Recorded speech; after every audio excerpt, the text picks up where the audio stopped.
Olá! Como recentemente foi o Dia Internacional do Livro, me despertou o desejo de compartilhar novamente com vocês um trechinho das traduções que fizemos, assim como eu apresentei para vocês um pedacinho da tradução do livro de Contos de Natal. Agora eu quero compartilhar novamente com vocês um trechinho também das novas traduções, que são do livro de Contos de Amor, também de Emília Pardo Bazan. Ambos foram publicados através da editora Cabriolé. Espero que vocês gostem. A Aventura do Anjo. Por falta menos grave que a de Lúcifer, que não alcançou proporções de queda, um anjo foi condenado à pena de desterro no mundo.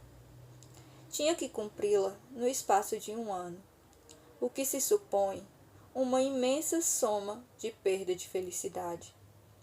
1 ano de santidade é um infinito de prazeres e bens que não conseguimos vislumbrar nem remotamente com nossos sentidos rudimentares e a nossa mesquinha imaginação. No entanto, o anjo submisso e apenado por seu erro não questionou, abaixou os olhos, abriu as asas e com vôo pausado e seguro desceu à terra. Seu primeiro sentimento ao pôr os pés na terra foi uma dolorosa impressão de isolamento e solidão. Não conhecia ninguém e ninguém o conhecia sob a forma humana que precisou adotar.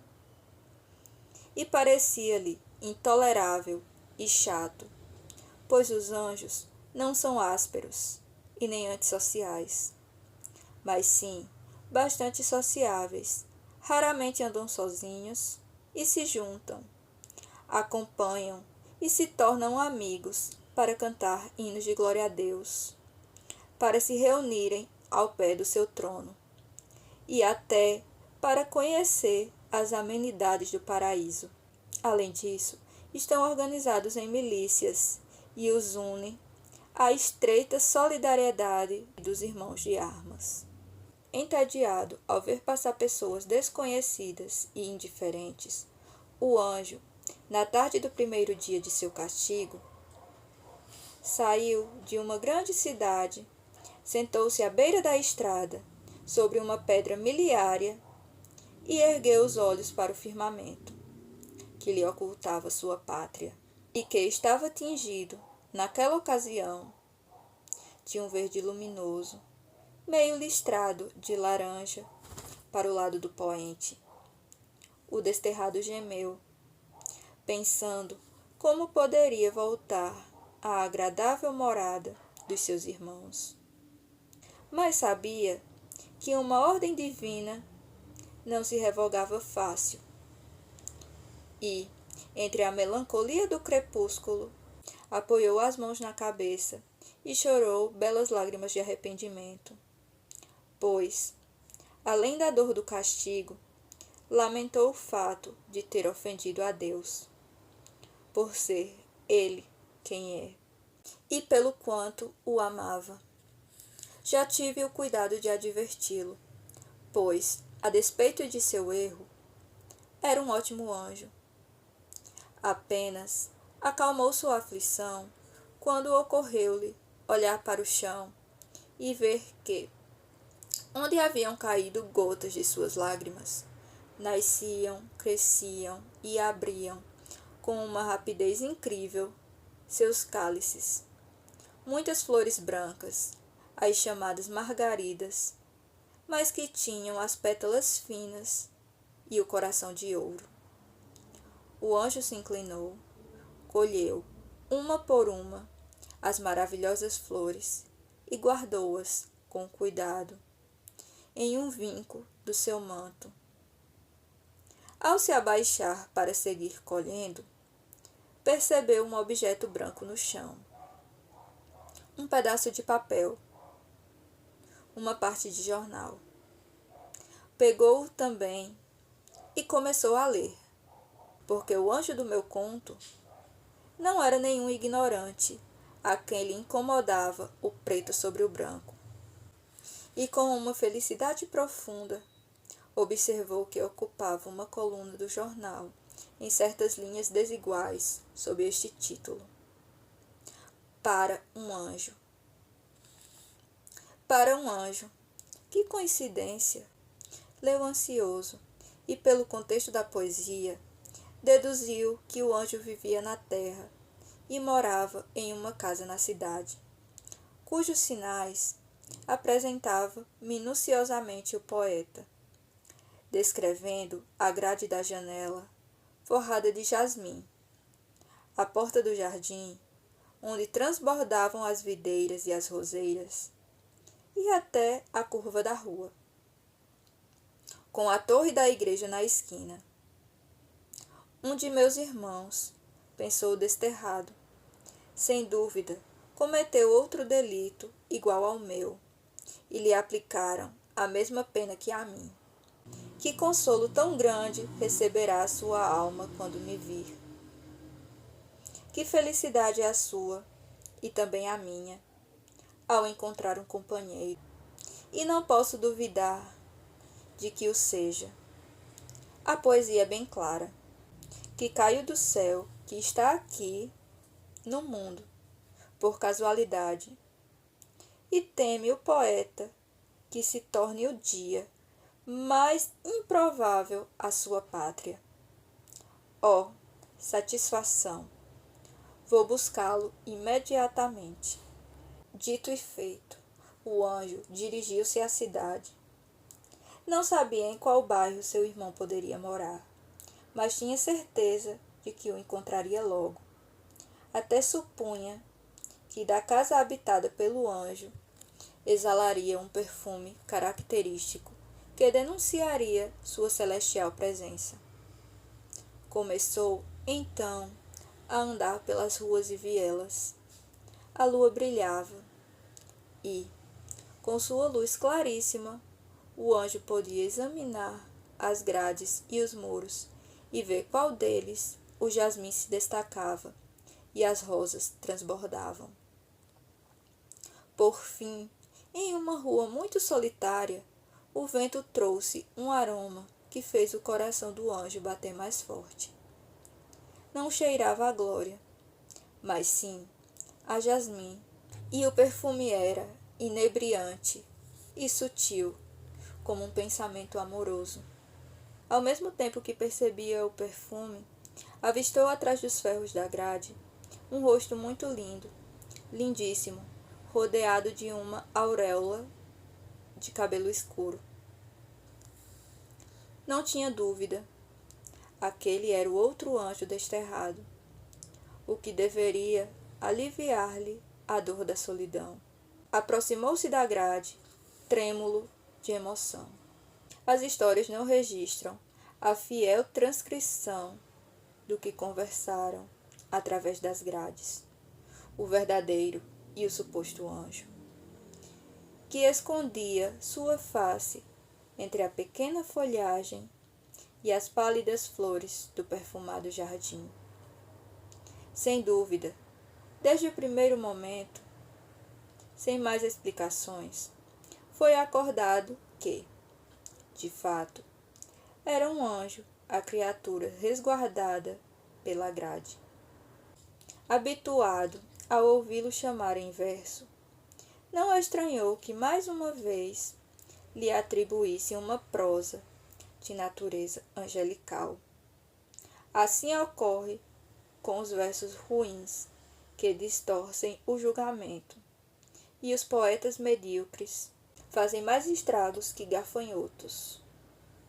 O que também percebeu o anjo desterrado foi que o outro anjo era 2 vezes mais infeliz que ele, pois reclamava de não poder sair dali, de que o espionavam e o vigiavam muito, de que o mantinham preso entre 4 paredes, e que sua única forma de desabafo era espreitar aquela grade para respirar o ar da noite e jogar um pouco de conversa fora. O desterrado prometeu ir fielmente todas as noites para dar este consolo ao recluso.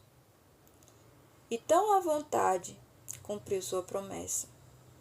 Desde então, o único que lhe pareceu longo foi o dia, enquanto não chegava a hora da agradável conversa. A cada noite se prolongava mais, e por último, apenas quando clareava a aurora e se apagavam as doces estrelas, o anjo se retirava da grade, tão feliz e inundado em um bem-estar sem limites, como se ainda nadasse na luz celestial e assistisse à perfeita bem-aventurança. No entanto, o recluso ia se mostrando cada vez mais insatisfeito e exigente. Estendendo os dedos através da grade e pegando os do seu amigo, questionava-o, com sinais de mau humor, quando pensava em libertá-lo daquele cativeiro. O anjo, para distraí-lo, foi-lhe dando as margaridas de coração de ouro, pétalas de pérolas, até que, já muito constrangido, teve que dizer que certamente a prisão era a vontade de Deus e que não deviam contrariar seus sagrados decretos. Uma gargalhada irônica foi a resposta do encarcerado. E na noite seguinte, ao chegar à grade, o anjo, surpreso, viu que, pela portinha do jardim, saiu uma figura velada e encoberta, que um braço se agarrava ao seu, e uma voz doce, apaixonada e melodiosa falava-lhe ao ouvido: já somos livres. Leva-me contigo. Escapemos logo, para que não sintam a minha falta. O anjo, impressionado, não soube o que responder. Apertou o passo e ambos fugiram, não apenas da rua, mas da cidade, refugiando-se no monte. Naquela agradável noite de maio, acolheram-se ao pé de uma árvore frondosa. Ele provando serenamente, como o anjo que era, a alegria de estarem juntos. Ela, porque os leitores já terão suspeitado de que se tratava de uma mulher, nervosa, sarcástica, soltando pequenas lágrimas e fazendo grosserias. Não conseguia se explicar, agora que a grade já não se interpunha entre eles. Como seu companheiro de fuga não se mostrava mais espirituoso, como não fazia planos de vida, como não falava de casamento e outros temas de indiscutível atualidade. Nada ali o mantinha tão sereno, parecia tão feliz, extasiado, sorrindo, agasalhando-a com o seu manto de longas dobras e olhando para o céu, como se da lua fosse cair algum pão em sua boca. A mulher, que começou por se admirar, acabou por se indignar e enfurecer. Afastou-se alguns passos e, como se o anjo questionasse afetuosamente o motivo de seu afastamento, ela levantou a mão de repente e desferiu, na bela e solene bochecha angelical, uma estrondosa bofetada. Depois disso, correu como uma louca em direção à cidade. E o abandonado, sem sentir a dor e nem a afronta, murmurava tristemente: o poeta mentiu. Não era um anjo. Não era um anjo. Ao dizer isso, viu-se abrirem as nuvens e desceu uma legião de anjos, mas os verdadeiros e reais, que o rodearam felizes. Estava perdoado. Havia vencido a maior tentação, a da mulher. e Deus cancelara seu desterro. Misturando-se ao coro luminoso, o anjo subiu ao céu, entre esplendores de glória. Mas ao subir, virara de repente a cabeça para olhar a terra, e um suspiro inchava e oprimia seu coração. Ali ficava um sonho, e o jasmim da grade cheirava tão bem